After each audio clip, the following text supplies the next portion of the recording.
E se você olhasse no espelho um dia e o seu reflexo te olhasse de volta, mas não fosse você? Fica até o final porque essa é uma das histórias mais perturbadoras que a Marvel já criou. Uma história sobre identidade, sobre o que nos torna quem somos e sobre um homem que passou anos vivendo como sombra de outra pessoa. E quando ele finalmente voltou, trouxe consigo uma verdade que abalaria tudo. Peter Parker estava no pior momento da sua vida. Não por causa de vilões, não por causa de batalhas, mas pelo tipo de dor que nenhum superpoder consegue resolver. Seu melhor amigo, Harry Osborn, havia morrido. Seus próprios pais, que ele acreditou terem voltado dos mortos, se revelaram robôs criados por inimigos para manipulá-lo. E agora, a tia May, a mulher que o criou, que foi mãe quando ele não tinha mais ninguém, estava hospitalizada. Os médicos não conseguiam explicar o que estava acontecendo com ela, só sabiam que estava piorando. Peter balançava pelos prédios de Nova York tentando escapar do peso que carregava, mas não tem teia que alcance esse tipo de dor. Foi numa dessas patrulhas que algo estranho aconteceu. O sentido aranha disparou. Alguém estava nas proximidades. Alguém que claramente não queria ser encontrado. Peter foi atrás, rastreou, encurralou. E quando finalmente encostou no suspeito num beco escuro e o homem virou o rosto, Peter Parker ficou paralisado. Estava olhando para si mesmo. Mesmo rosto, mesma estrutura, mesmos olhos. O homem diante dele não era um disfarce, não era ilusão. Era uma cópia perfeita. E essa cópia conhecia coisas que só Peter poderia saber. A briga foi inevitável. E foi assustadora, porque os dois se moviam de forma idêntica. Cada esquiva espelhava a outra. Cada golpe era antecipado porque ambos pensavam igual. Peter tentava convencer a si mesmo de que era mais uma armadilha, mais uma mentira do camaleão, ou de algum outro vilão. Ele já tinha sido enganado antes, já tinha acreditado em pais que não eram seus pais. Não ia cair de novo, mas o homem não cedia, e começou a falar coisas que nenhum inimigo poderia saber. Falou do chacal, falou de uma chaminé, falou do tio Ben, falou de uma ligação para a tia May feita há poucos dias. E então disse seu nome, Ben Reilly. Ben Reilly não era um inimigo, era o clone de Peter Parker, criado anos atrás por um cientista perturbado chamado Chacal, que havia coletado o DNA de Peter e construído uma cópia genética perfeita.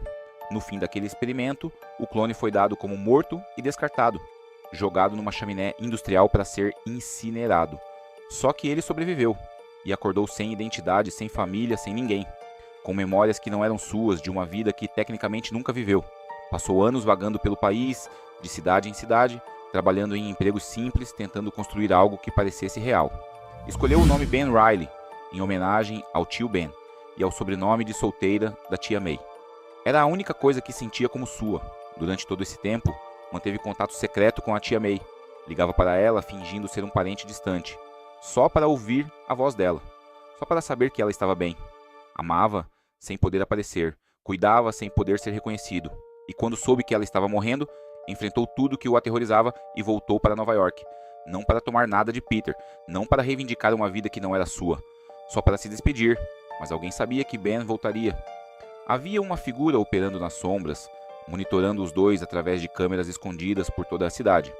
Esse alguém conhecia Peter e Ben melhor do que qualquer pessoa.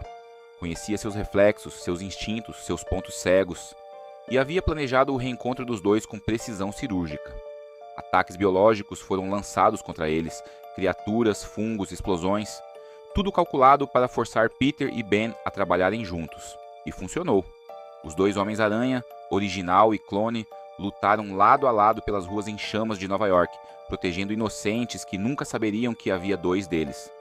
Enquanto isso, dentro do hospital, Mary Jane recebia uma notícia que ela não estava preparada para ouvir. E nas sombras, a figura desconhecida observava tudo e murmurava satisfeita. Ninguém os conhece melhor do que eu. Ben Reilly viveu anos como fantasma. Carregou memórias de uma infância que não foi sua. Amou pessoas que não sabiam que ele existia. E mesmo assim não desistiu de ser alguém. Não lutou por reconhecimento. Não exigiu justiça. Voltou por amor. Só por amor. E isso levanta uma pergunta que vai muito além dos quadrinhos. O que nos torna reais? São os nossos genes? As nossas memórias? Ou são as escolhas que fazemos mesmo quando ninguém está olhando?